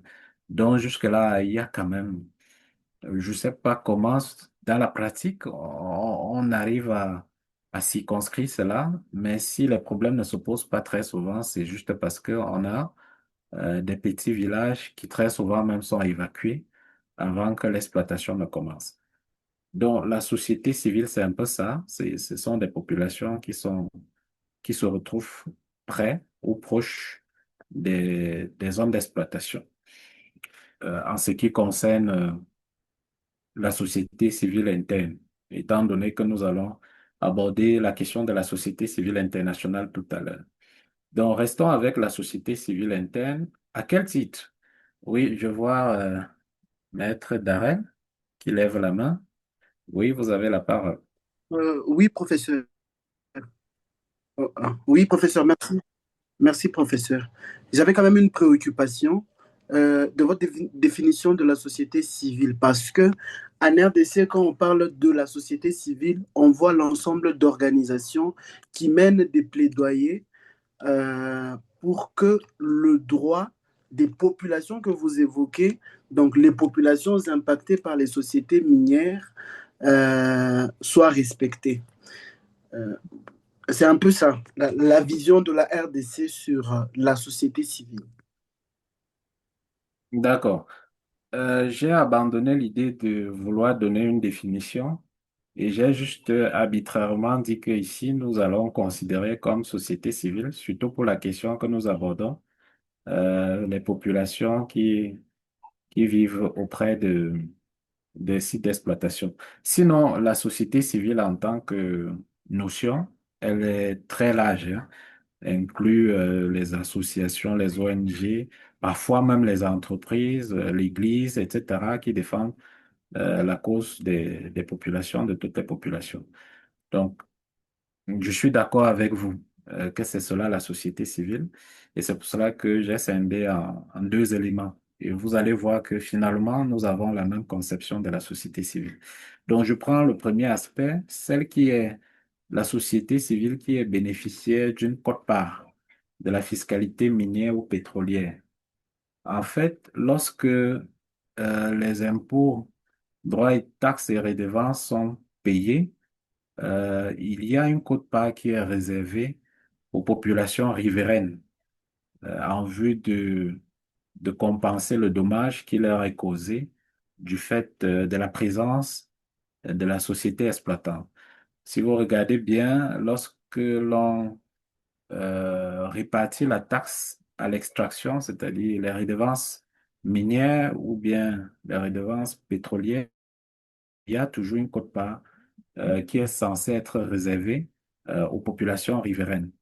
Maintenant, le problème commence à se poser au niveau de la gestion, c'est-à-dire de la gouvernance de cette quote-part-là. Parce que très souvent, en pratique, dans certains États, on préfère ne pas remettre, parce que la question c'est à qui est-ce qu'on va remettre cette quote-part? Est-ce au chef du village? Cela signifierait qu'on va demander des comptes au chef du village, mais dans certains cas, on remet au chef du village. Est-ce à la commune dans laquelle se trouve le village qui jouxte, ou bien le village sur lequel se trouve le site d'exploitation? Je n'ai pas vraiment cherché des éléments là-dessus, mais je sais qu'en ce qui concerne la redevance forestière au Cameroun, par exemple, il y a une quote-part qui revient à la commune et il est question pour la commune maintenant de réaliser des projets de développement, des projets de développement. Finalement, il y a aussi une quote-part qui est réservée et là, on peut nous reprocher de ne plus être véritablement dans le domaine de la fiscalité. Les contributions qui alimentent le contenu local, les fonds qui servent à financer le contenu local et qui profitent également aux populations riveraines, c'est-à-dire à la communauté sur le territoire duquel l'exploitation est réalisée. Donc, en restant seulement au niveau de la taxe à l'extraction ou bien de la taxe ad valorem qui représente les redevances minières ou bien les redevances pétrolières, lorsque vous regardez la répartition dans le Code général des impôts, on fait allusion précisément à la population riveraine. Je ne sais pas s'il y a une autre terminologie qui est utilisée dans d'autres États. C'est pour cela que j'ai préféré mettre société civile de manière globale, mais population riveraine en particulier. Donc, en RD Congo, est-ce que vous avez, par exemple, l'expérience d'une répartition ou bien d'une utilisation de cette quote-part qui ne s'est pas bien déroulée ou bien qui a créé des conflits, des litiges qui se sont retrouvés en justice, ou encore des communautés qui réclament leur quote-part à l'État de ces redevances? Oui, Maître Darrel a la parole.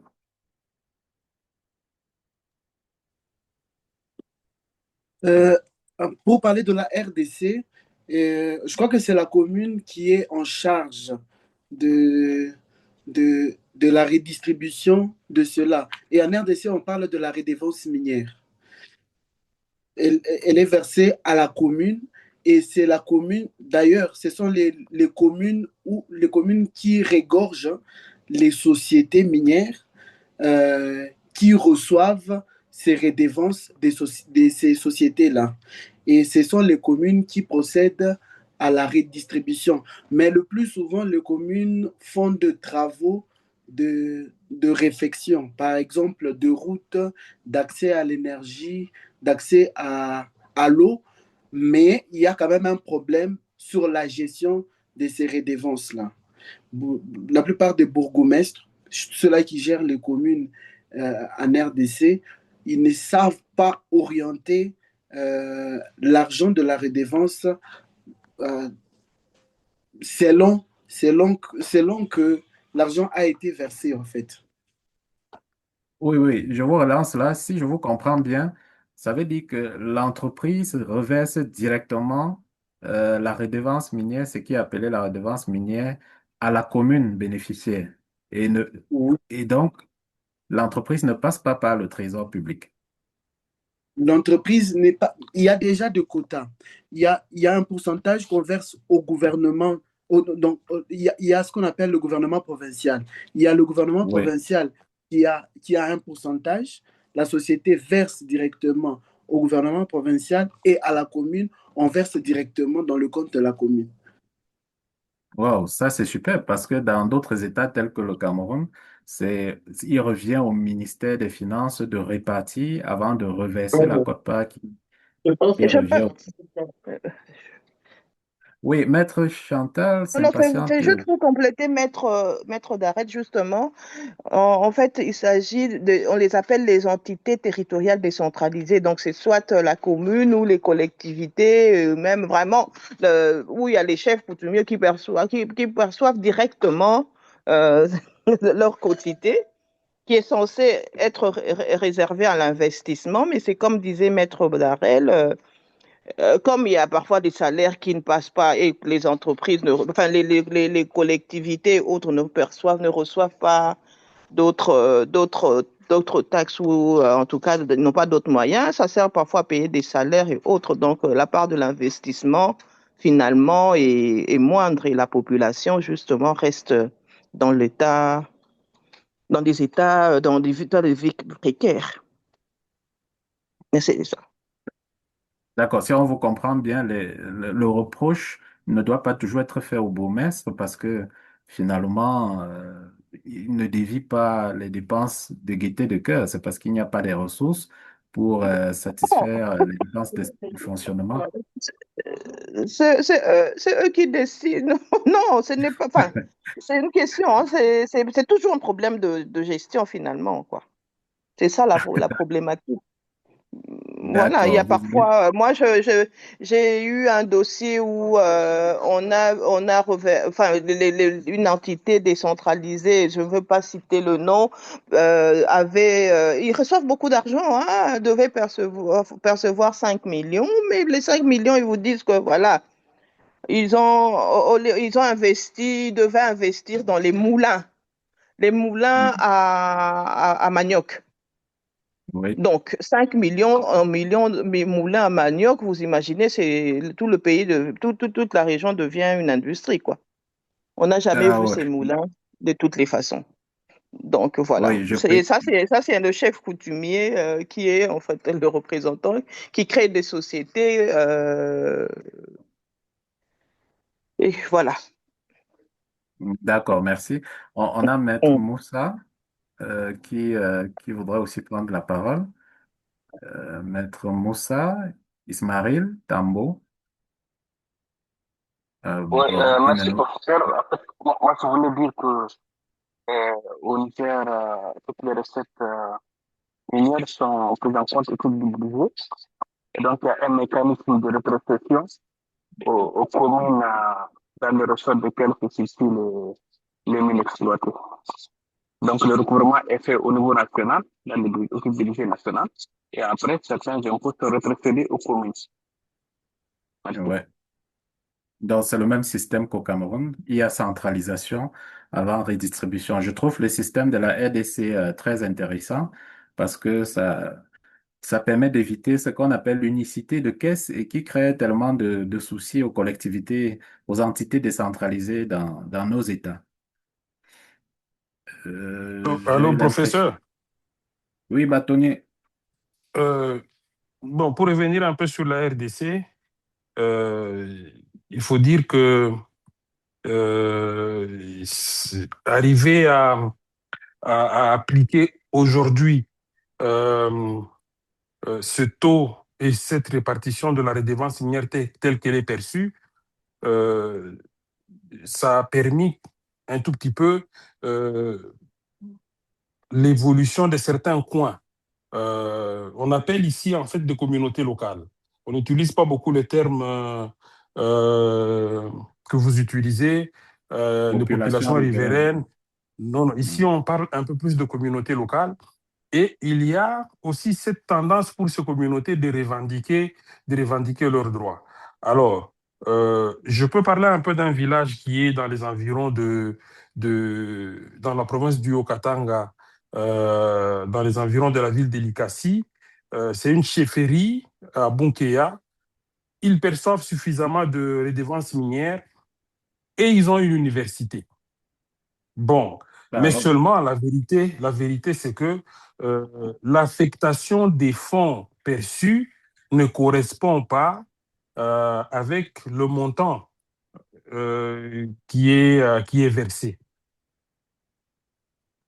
C'est que la gestion de ces fonds continue à poser un problème, mais il y a des coins qui aujourd'hui ont connu une évolution, je dirais, substantielle par rapport à ce que ces coins ont été avant que la redevance ne soit affectée telle qu'elle est affectée aujourd'hui.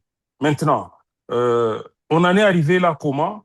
C'est par, en fait, une décision politique de l'ancien président Kabila qui a décidé de relever le taux de la redevance minière et les opérateurs miniers n'étaient pas d'accord. Hein. Ils ont été jusqu'à assiéger son bureau des heures et des heures pour, évidemment, le pousser à ne pas appliquer les taux qui étaient repris dans le nouveau code minier de 2018.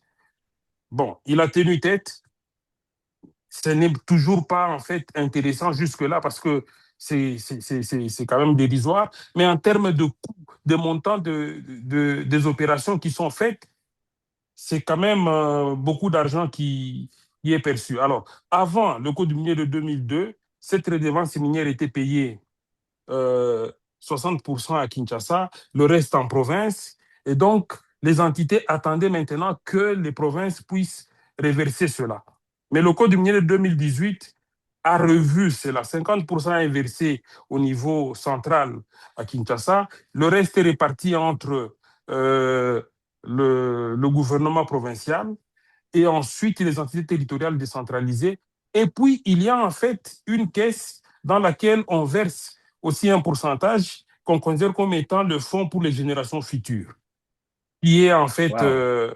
voilà. Donc, c'est des dispositions qui sont intéressantes lorsqu'on a une administration qui est sérieuse et qui est honnête dans la façon de faire. Ça permettrait à ce que beaucoup de petits villages ou des coins du pays soient très vite, se développent aussi très vite. Parce que c'est beaucoup d'argent qu'il brasse. Hein. Lorsque Maître Chantal parle de 5 millions qu'un chef coutumier reçoit et il vous parle de faire des moulins, bon, c'est... La gestion, c'est ça. Le problème, c'est la gestion.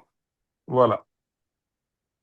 D'accord. Merci beaucoup, bâtonnier. Je vois dans votre explication, on perçoit quand même qu'il y a eu un certain courage politique pour rendre cela possible, parce que, il y a toujours une adversité lorsqu'on veut faire évoluer nos communautés à travers l'exploitation des ressources. Maître Chantal veut sans doute revenir. Non, je voudrais juste compléter en disant la faiblesse simplement, juste pour moi, c'est que ces entités, justement, les acteurs hein, qui perçoivent doivent effectivement être formés pour arriver à recouvrer ce qui est réellement leur est dû et non c'est que ces entreprises minières veulent bien leur verser. Donc c'est la seule faiblesse justement de ce point de vue-là. D'accord. C'est pour cela que nous allons tous prier le prof Robinson de délocaliser l'Institut à l'université de Katanga dont tu as fait mention, le bâtonnier. On va délocaliser nos services là-bas pour former les populations afin qu'elles puissent mieux revendiquer leurs droits. Euh, Ah oui. Sans doute, il n'est pas avec nous, mais bon, on va le saisir tout à l'heure. D'accord. Donc, merci pour ces réactions qui montrent que si on veut impulser un développement, un véritable développement au niveau local, il va falloir accepter la redistribution de la redevance parce qu'une fois que c'est centralisé, les préoccupations locales ne sont plus prioritaires pour nos gouvernements. Et c'est ce qu'on voit dans plusieurs États, tels que le Tchad, le Niger aussi, où il y a d'abord centralisation, le Cameroun, et finalement, vous vous retrouvez avec des villages, des régions où il y a de grandes exploitations minières, pétrolières, mais où il n'y a pas de dispensaire, il n'y a pas de centre de santé, il n'y a pas d'école, il n'y a rien. C'est un paradoxe qui peut être levé si on copie cet exemple du Congo. Donc, enfin, nous avons toujours dans la société civile des acteurs qui interviennent dans le plaidoyer, comme l'a dit Maître Darel tout à l'heure, et qui nous viennent très souvent de l'international, mais aussi sur le plan interne. Bon, on peut prendre juste quelques exemples. Euh, il y a l'initiative sur la transparence des industries extractives. Cette initiative qui demande aux États, mais aussi à certaines entreprises de rendre l'information disponible sur l'exploitation des ressources naturelles, des ressources extractives, notamment minières. Et je crois qu'il y a d'autres initiatives sur la question du diamant, de l'or, sur la question du pétrole. Donc, bref, il y a des acteurs de la société civile à l'international qui mettent la pression pour que la transparence prenne corps dans la gestion du secteur et notamment la transparence en matière de fiscalité. En matière de fiscalité, donc il est question de savoir exactement ce que l'État perçoit et très souvent aussi de ce que à quoi ces recettes-là sont affectées parce que Il ne suffit pas simplement de percevoir, il faut aussi affecter ces recettes au développement. Donc, j'ai parlé de l'ICI, mais sur le plan national, on a aussi beaucoup d'associations qui militent, beaucoup d'ONG qui militent également en vue de faire bénéficier aux populations les retombées de l'exploitation des minerais, des hydrocarbures. J'aimerais vous écouter hein, sur les expériences vécues sur le terrain de ce type d'association dans vos États. Euh, je Oui, constate que... professeur. Oui, bâtonnier, on Bon, vous écoute. je dirais une expérience vécue, c'est quand même une désolation, hein, parce que, comme je vous l'ai dit, déjà on a un problème avec euh, les, les responsables des entités territoriales décentralisées, qui, lorsqu'elles reçoivent des fonds, ne les affectent pas comme il se doit. Mais maintenant, il y a un cas qu'on a vécu euh, dans la province du Tanganyika où il y a une entreprise minière qui est dans l'exploitation du lithium et qui a déboursé 70 millions de dollars, qui les a remis à une organisation non gouvernementale et c'est cette organisation qui a géré ces fonds. Bon, on a vu des images à la télé comme quoi cette organisation distribuait de la farine à certaines personnes, des habits à gauche, à droite. Bon, en fait, aujourd'hui, il est difficile de retracer les 70 millions, c'est parti où? Et c'est en fait ce groupe de structures, des ONG qui viennent, qui donnent l'impression de parler pour compte de ces communautés locales, mais qui en fait se retrouvent derrière. Donc, ça reste un problème d'homme, hein, un problème d'intérêt. À la fois, les autorités des entités territoriales décentralisées tirent des dividendes de ces gestions, mais ces organismes aussi viennent pour tirer les leurs. Et entre-temps, les communautés locales se retrouvent délaissées, abandonnées.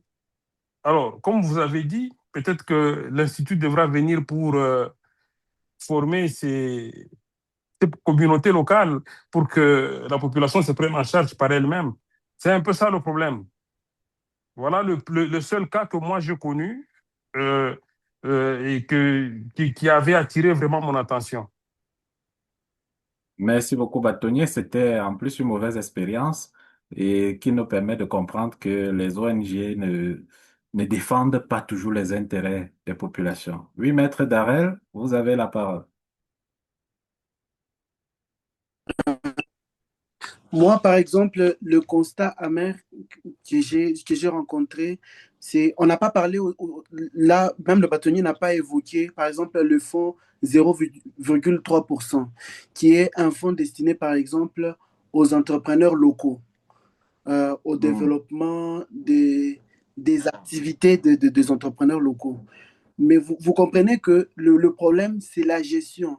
Les gestionnaires des entités territoriales décentralisées sont d'abord politiques. Alors, quand ils reçoivent ces fonds, ils veulent garantir leur visibilité politique. Mais aussi, je, je- avec l'expérience que j'ai avec les sociétés civiles, c'est que en entrant en contact avec les bourgmestres, par exemple, ils sont redevables au gouverneur de province qui les nomme. Ça veut dire quand ils perçoivent ces montants, ils doivent rendre des comptes au bourgmestre au gouverneur de province. Et même quand vous regardez comment est versée la redevance minière, vous trouvez dans une ville où il y a un maire de la ville et les bourgmestres, mais vous trouvez des bourgmestres plus riches que le maire de la ville.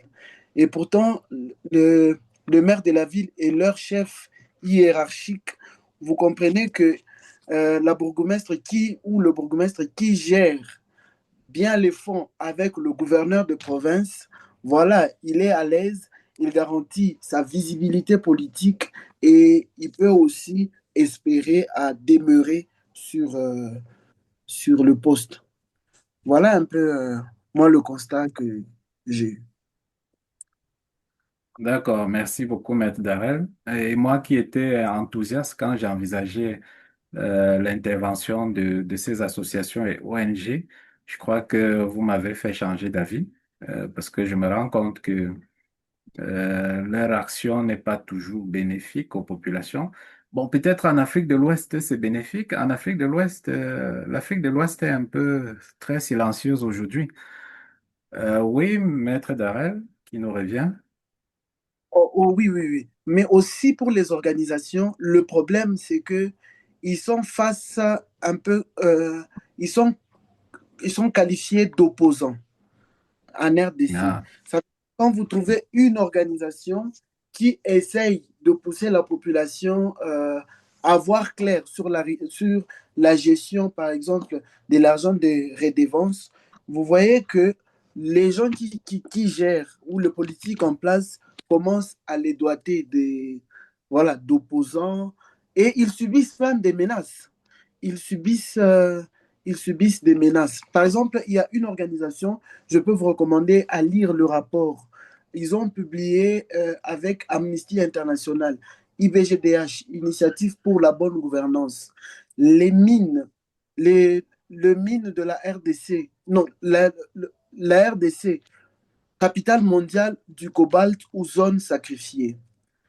Alors, quand vous essayez de discuter avec le coordonnateur de cette organisation, vous sentez vraiment qu'il est traité d'opposant face aux gestionnaires parce que finalement, il publie des rapports qui démontrent de leur mégestion. De leur mégestion. Mais ces organisations se retrouvent face à des interlocuteurs qui sont les politiques, qui ne les écoutent pas et les organisations font au fait l'effort qui est une bonne gestion, mais cela constitue un manque à gagner pour les politiques en place.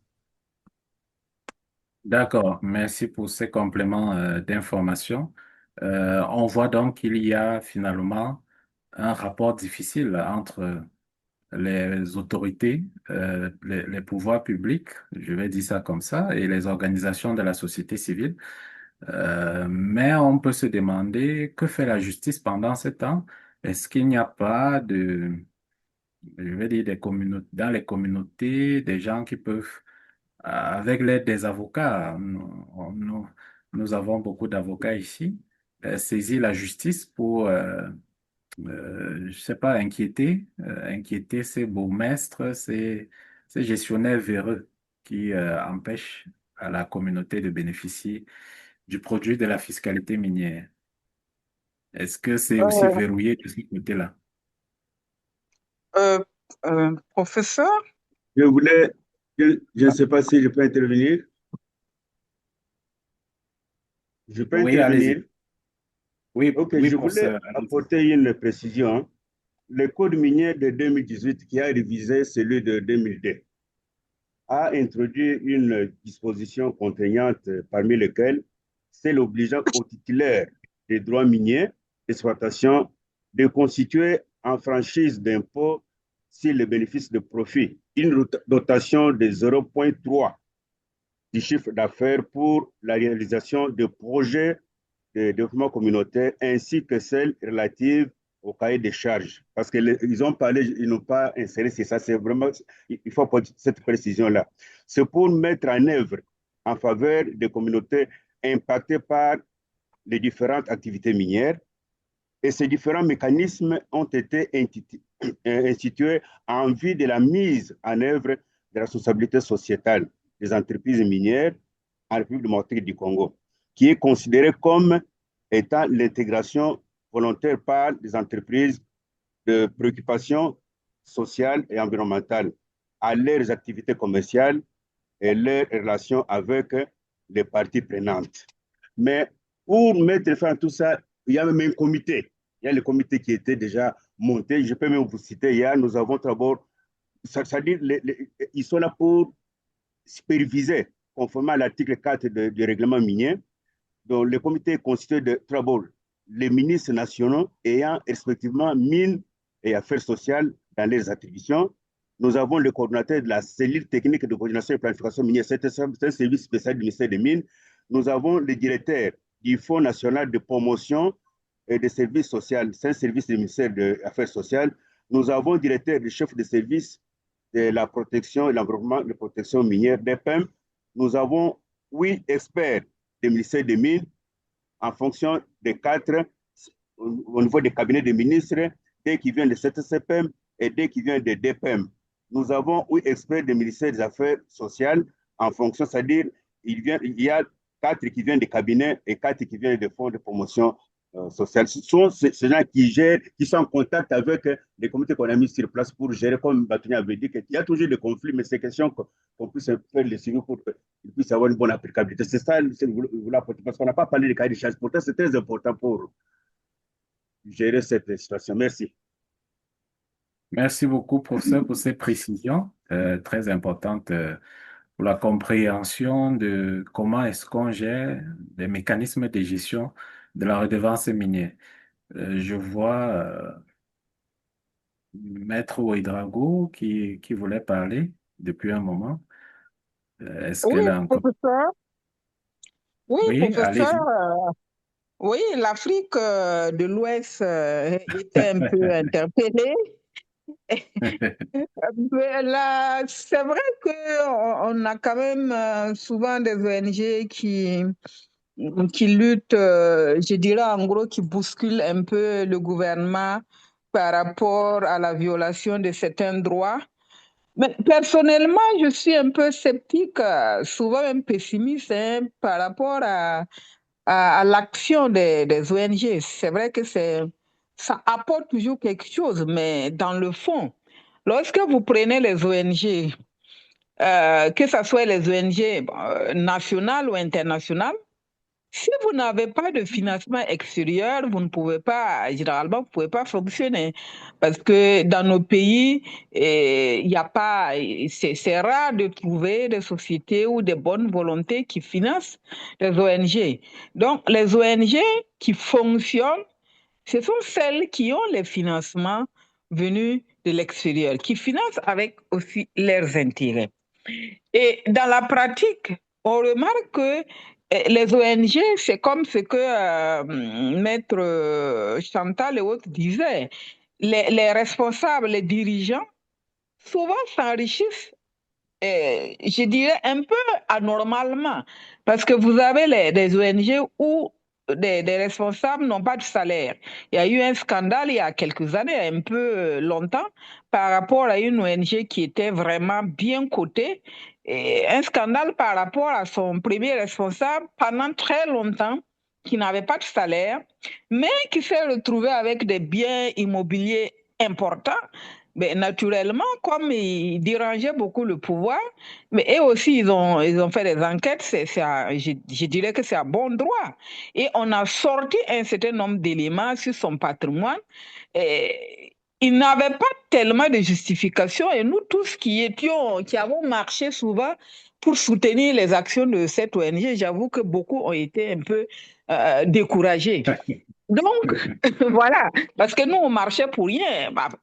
Marcher pour rien, c'est trop dit, mais pour que les individus puissent bien profiter, et comme certains l'ont dit, dans beaucoup de cas, il y en a qui font de la politique de façon déguisée. C'est comme, on les traite d'opposants, c'est vrai, mais souvent aussi, ils se comportent en opposants parce qu'ils prennent systématiquement le contre-pied du gouvernement. Même ce qui est bon, ils ne le disent pas. Ils mettent toujours l'accent sur ce qui n'est pas bon. Ils exagèrent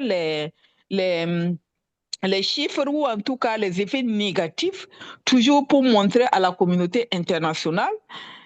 Bon, au finish, ça nous apporte quoi? Et quand on regarde l'action, souvent, elle reste mitigée. Donc, pour moi, la question, c'est comment arriver à pouvoir conscientiser et financer, ou en tout cas à sensibiliser et former les populations locales. Chez nous, on appelle également population locale, là où les industries extractives ou autres industries importantes sont implantées.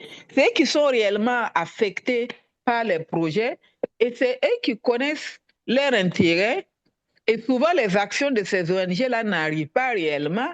Ce n'est pas véritablement pour leur intérêt.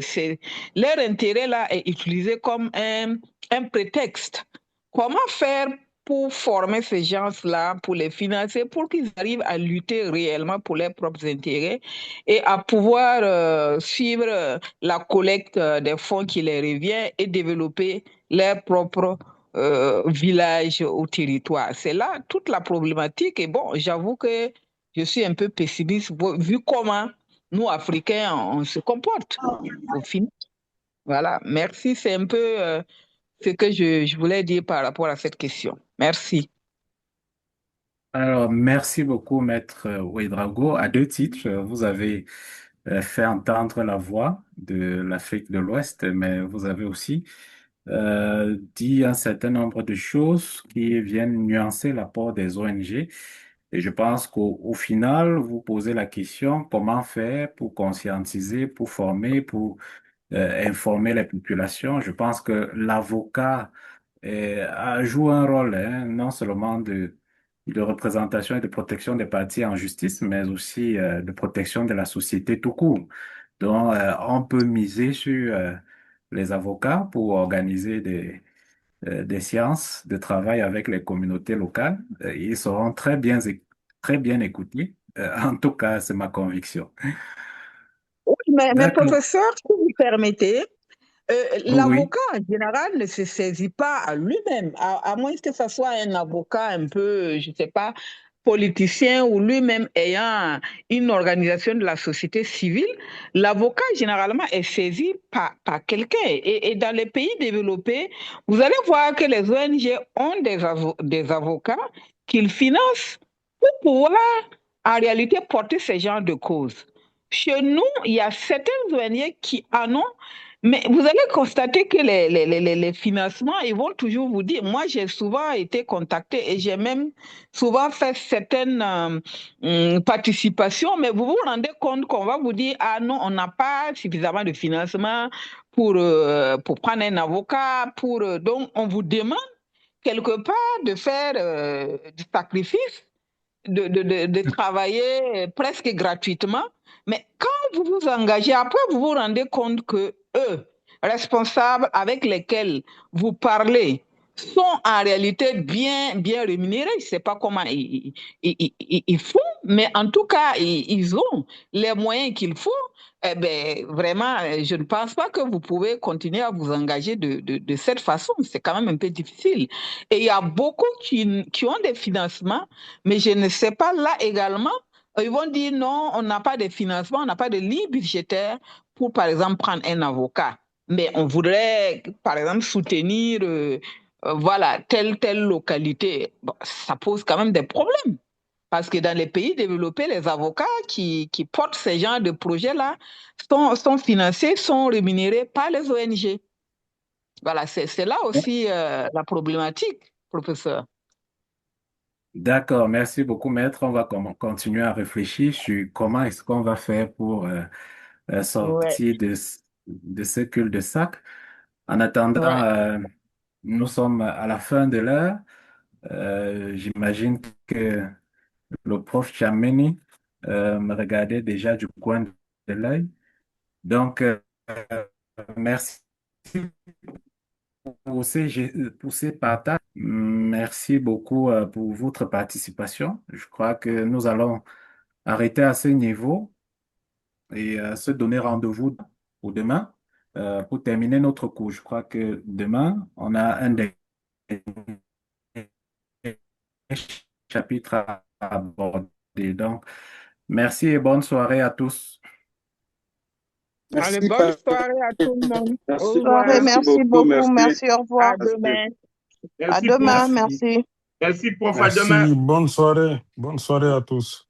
Merci. Bonsoir, merci, professeur. À demain, Inch'Allah. Merci, professeur. À demain. Inch'Allah. Merci, Inch'Allah.